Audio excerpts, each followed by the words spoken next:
What sorts of things do you find that you have the most challenge? Like, do you have any particular areas where you feel more tightness or soreness, or is there anything been problematic for you? Yeah, running up hills, Hmm.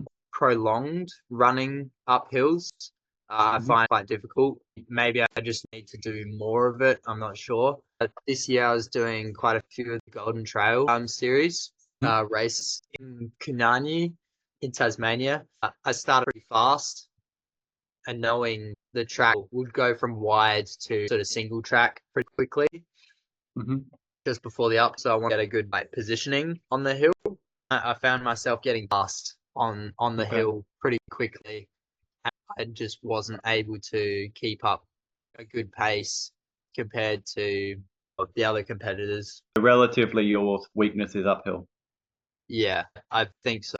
Based on what you've told me, the main challenge that you've got is that you're not using the right muscles. Actually, you're still running really well, but Yeah. I personally think that you could run with more efficiency and power. I'll definitely, yeah, I'm keen to start practicing because yeah, this this whole talk so far has made me think about like how like my running and how I've always thought about my running style. And yeah, you telling me that my running style isn't that great is a good wake up call. Question for you, like when over the 4 days of the four peaks, what did you feel like you noticed that might have been different to previous experiences in that style of racing? That's hard because I've not really had any kind of experience in doing a competition like that in terms of back-to-back trail races.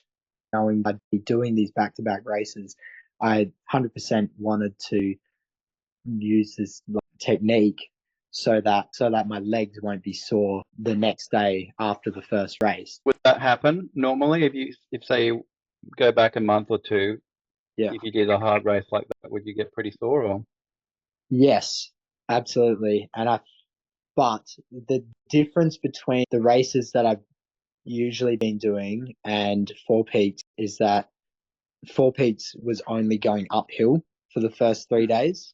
But you as to where did you feel like where were you relative to Matt? Matt was behind me at the top of the climb.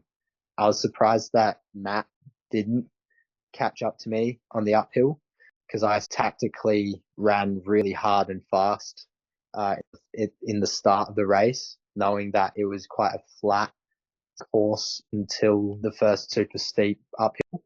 Mhm. And I wanted to tire out as many people as I could if they tried to follow me at Mm. that sort of pace. Based on, Yeah, these races, seems like you're climbing pretty darn well. You're not very far off Ian yeah, and you're ahead of Matt, and then you still got the epic descending. yeah. And I think, yeah, so I do think the technique that we're trying to integrate into my form now has done that for me because, yeah, day 1 and 2, I was pretty sick and didn't feel 100%. Day 3, going up Hotham, was the longest of the days, had the most climb.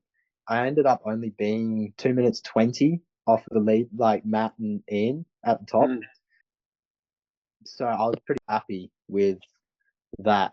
For most of that uphill, I I was running with Matt.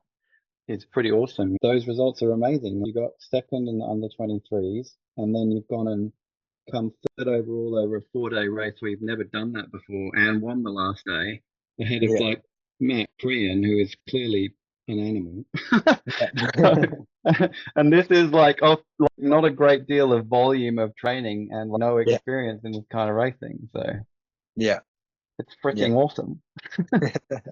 Yeah. So, It's pretty exciting for me to see that as well.